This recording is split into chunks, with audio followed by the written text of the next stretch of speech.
राजन भगवान के एक सखा हुए हैं।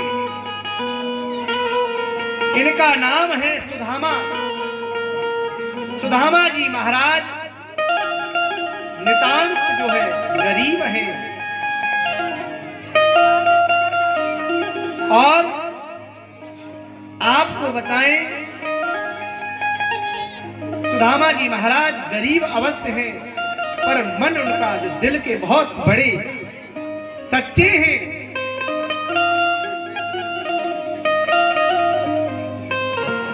आज आपको बता दें, कई लोग कहते हैं कि सुदामा जी महाराज ने भिक्षा मांगी है।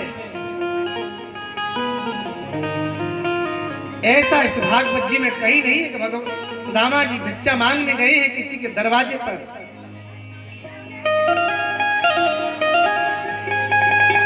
गरीब जरूर है, स्वाभिमान से रहते हैं, जो भी दक्षिणा में प्रदान कर देते हैं, जो भी दक्षिणा उन्हें मिल जाती है उसी से अपना भरण पोषण करते हैं। और कैसे हैं सुदामा जी महाराज?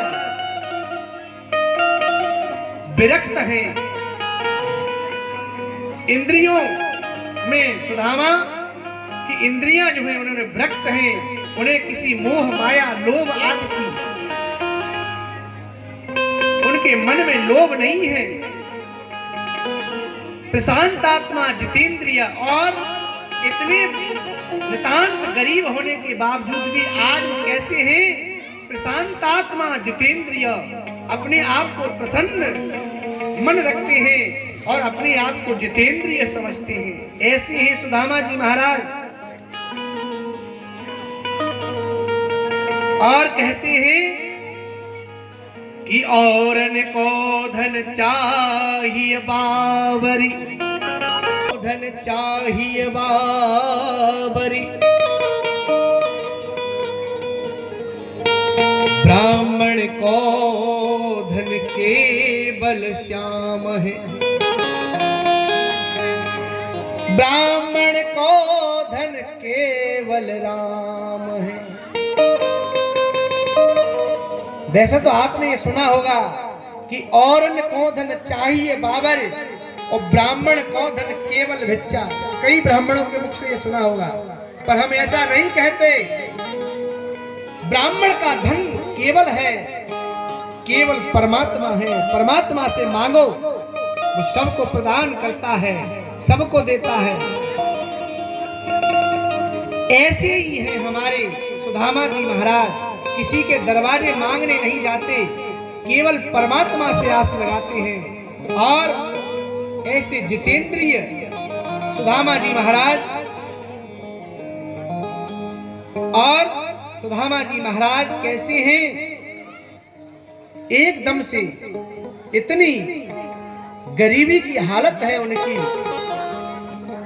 एकदम से शरीर भी उनका ऐसा कमजोर है कि एक एक नस आपको दिखाई देगी। शरीर की एक एक नस, एक एक हड्डी दिखाई देगी। तन उनका बिल्कुल कमजोर अवस्था में है। ऐसे सुदामा जी महाराज। और वस्त्र धारण किए हैं तो कैसे वस्त्र हैं उनके कि कई जगह से फटे हुए हैं, कई जगह सिले हुए हैं।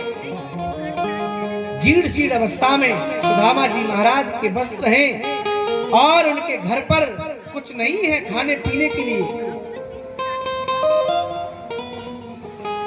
टूटा तवा है, फूटी कटौती है, और आसमान पर छत भी नहीं है उनके।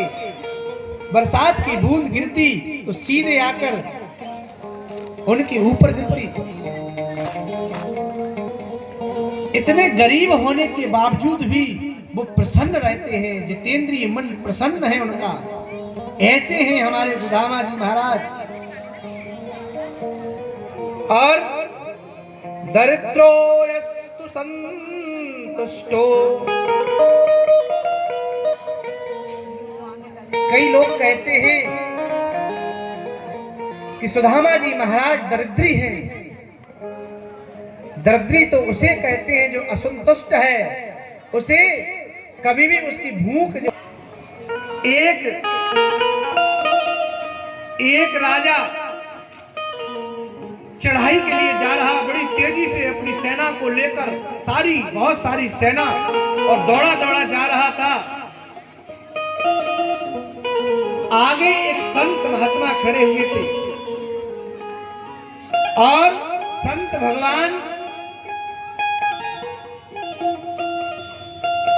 भगवान एक कौड़ी मिली, वो भी फूटी कौड़ी, और उन्होंने विचार किया इस कौड़ी को हम किसको दें, इतना बड़ा कौन निर्धन है, उसको हम ये कौड़ी प्रदान कराएं। तो जब वो महात्मा उसी रास्ते से निकले तो देखा कि एक राजा अपनी सेना को लेकर दौड़ा दौड़ा जा रहा है। तब महात्मा ने पूछा कि इतनी तेजी से, इतने वेग से तुम कहां जा रहे हो, क्या कारण है, क्या हुआ है?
कहने लगे कन्हैया, जो कुछ भी दिया तुमने वही तुमको चढ़ाते हैं।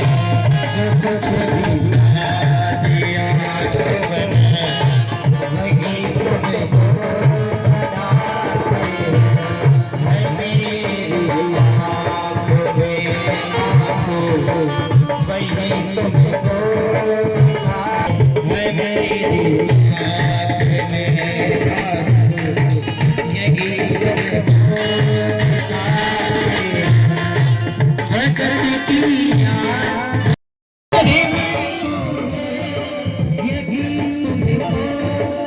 पाती है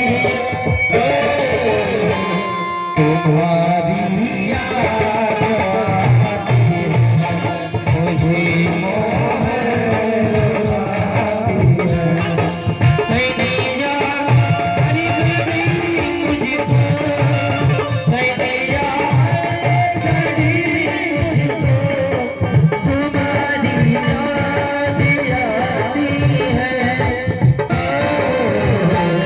मुझे मोह आती है तुम्हारी याद आती है मुझे मोह रुलाती है तुम्हारी याद आती है। बोले कृष्ण कन्हैया लाल की। आज इस प्रकार से सुशीला ने समझाया और सुदामा जी महाराज आज चले हैं सीधे द्वारका के लिए। तो समझिए आयन में चरणदासी नहीं है और फटे वस्त्र जीर्ण सी एक लकुटी को लेकर आज हमारे सुदामा जी महाराज चलते जा रहे हैं और चलते चलते सीधे पहुंचे हैं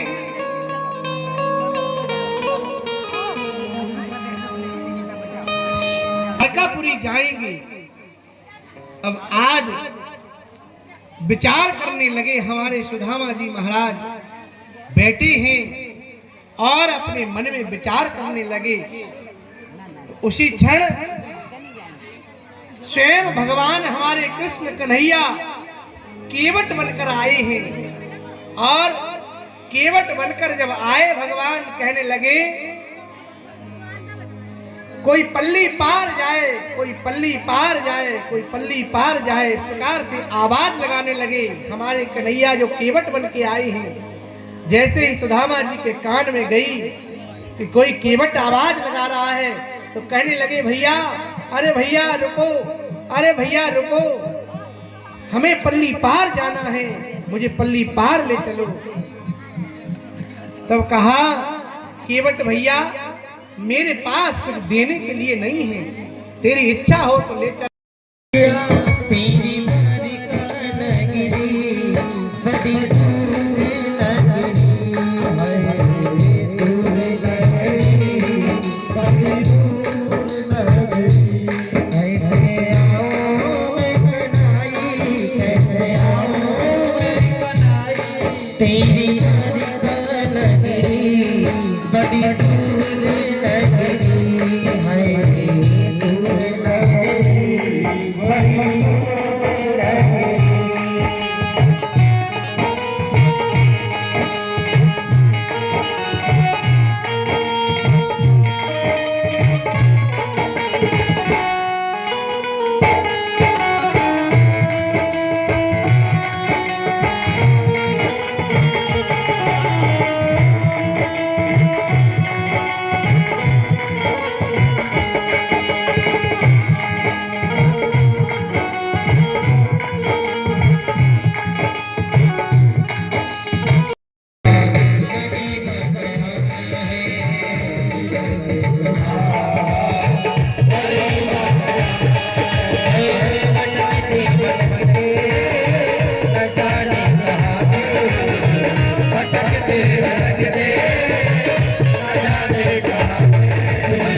तुम्हारे महल तुम्हारे महल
कह दो हम के बारे से जा कर के मिलने सगा नसीब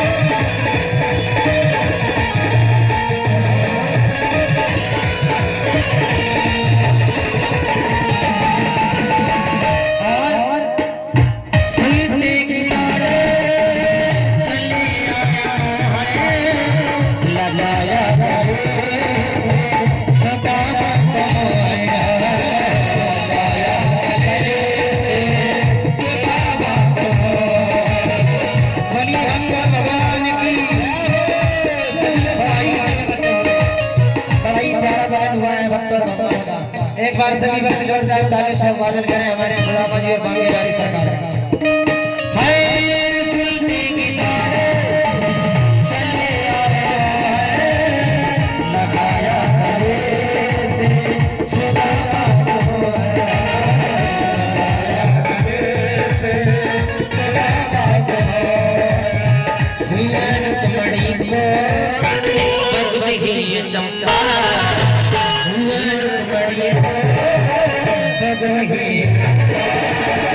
ये बर्बाद कर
सुदामा की दीन दशा देखकर और देख सुदामा की दीन दशा आज भगवान इस भांति रोए हैं। उनके चरणों में माला चाट लगा लो, माला चाट। कांटे लगे हैं। करुणा करके हाथ छुओ कि पानी परात को हाथ छुओ नहीं, नैनन के जल सो पग धोए कि नैनन के जल सो पग धोए। आज भगवान इतना रोए हैं कि जल की आवश्यकता नहीं पड़ी। आज भगवान उस भूल गए जब गरम गरम जल अश्रुओं का जल गरम गरम गाजन उस जल के प्रभाव से अश्रु जल के प्रभाव से आज सुदामा की सारी थकान दूर हो गई है क्षण में। जैसे ही थकान दूर हुई आज आज हमारी सुदामा जी महाराज चारों तरफ देखने लगे, सारी रानी पटरानी आने लगी और तुम सदैव सुखी हो, धन संपत्ति भरी है, इतना लंबा चौड़ा आशीर्वाद आज रुक्मिणी मैया को दिया है। सुदामा जी महाराज ने, परंतु जैसे ही सुदामा जी ने पीछे की ओर मुड़ के देखा तो देखते हैं कि 16,108 पत्नियों की लाइन लगी है। 400 पत्नियों को तो आशीर्वाद दिया, फिर तो उनका हाथ दुखने लगा और कहने लगे कि नैया अब मुझसे आशीर्वाद न दियो जाए, अब ऐसा कर लाला तू ही आशीर्वाद मुझसे ले ले तो सारी पत्नियों को आशीर्वाद मिल जाएगा। तो भगवान को आशीर्वाद दिया है। हमारे सुदामा उनको अंदर कक्ष में ले गए, कक्ष में ले जा करके सुदामा जी की सेवा की है। 56 प्रकार के भोगों से ब्राह्मणों का स्वागत सत्कार किया है। कितने बड़े राजा महाराज द्वारकाधीश है, वो भी ब्राह्मण का सम्मान कैसे कर रहे हैं कि ब्राह्मण को अपनी मंच पर तो सारे दास दासियों को छोड़कर सारी पटरानी रानियों के तहत में स्वयं भगवान आज ब्राह्मण का पूजन किया है और 56 प्रकार के भोग लगाए हैं सुदामा जी महाराज के लिए। और स्वयं रुक्मिणी मैया पंखा जल रही है, भगवान स्वयं बैठकर अपने हाथों से ग्रास खिला रहे हैं सुदामा जी को। इसको कहते हैं ब्राह्मण भक्ति। एक बार जयकारा बोल दो, क्योंकि कन्हैया के परम भक्त थे हमारे सुदामा जी महाराज। उन्होंने कहा बोली द्वारकाधीश की। आज कन्हैया ने पोटली को लिया हाथ में, गोल गोल घुमाया है और पोटली से एक मुट्ठी चावल आज लिए हैं और जैसे ही मुट्ठी भर के एक मुट्ठी चावल कन्हैया ने खाए हैं, कन्हैया ने कह दिया कि तुम्हें सुतल लोक का राज प्राप्त हो। और दूसरी मुट्ठी भरकर जैसे ही कन्हैया ने खाया है, कहा तुम्हें सारे त्रिलोकी का राज हम प्रदान पर हुए। हमारी रुक्मिणी मैया ने हाथ पकड़ लिया, कहा प्रभु आपके पेट में दर्द हो जाएगा, संपूर्ण ये सारी सभी ये वैकुंठ की संपत्ति ब्राह्मण से ही लौटा दोगे। इस प्रकार से अपने मन में चिंतन करने लगी, कहने लगी। तब कहा कि सारा ये ब्राह्मणों का ही दिया हुआ है और रुक्मिणी मैया तुम भी ब्राह्मण की कृपा से यहाँ आई हो, क्योंकि ब्राह्मण नहीं होता, ब्राह्मण नहीं आपका पत्र लेके आता तो आज तुम यहाँ नहीं होती। इस प्रकार से सुदामा जी महाराज आज बड़ी हर्षित हुए हैं। सुखदेव जाएंगे नहीं कन्हैया अपने सुदामा जी की विदाई की है और आज विदाई करने के लिए जब गए हैं तो कन्हैया दोनों मुट्ठी बंद करके अपने हाथ पीछे रखकर जब गए तो सुदामा विचार कर कुछ ला रहा है, मुझे कुछ देगा, प्रदान करेगा, मांगा नहीं है सुदामा जी ने। परंतु जैसे ही महलों से बाहर निकले हैं, एक हाथ उठाकर कह दिया दादा इधर से जाना और उधर से। ये तो खाली मुट्ठी लेके आया था, मुझे कुछ दिया ही नहीं इसने कोई दक्षिणा भी प्रदान नहीं कराई। इधर भगवान कन्हैया ने आदेश दे दिया विश्वकर्मा जी को और सुंदर सुदामापुरी का निर्माण कर दिया है। पहुंचे हैं, उन्होंने देखा तो महल देखकर सुदामा जी महाराज करे हुए हैं और लहंगा चूनर ओढ़े दो चुकी। भगवान के जो पोते हैं उन्होंने आज एक संत का प्रवास क्षेत्र में जाकर एक अपमान कर दिया।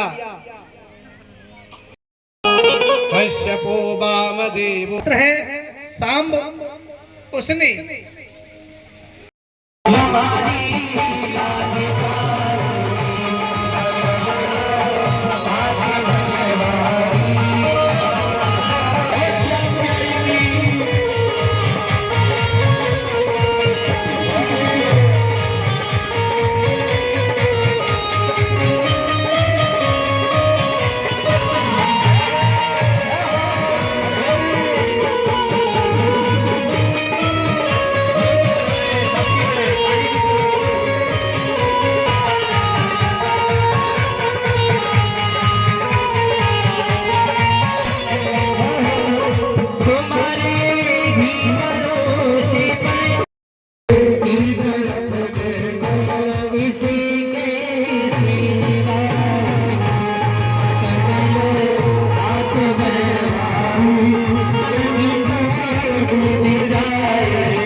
सभी भक्तगण आरती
दोनों हाथ उठाएंगे सभी भक्ति और बड़े भाव से गाएंगे। हम हाथ उठा के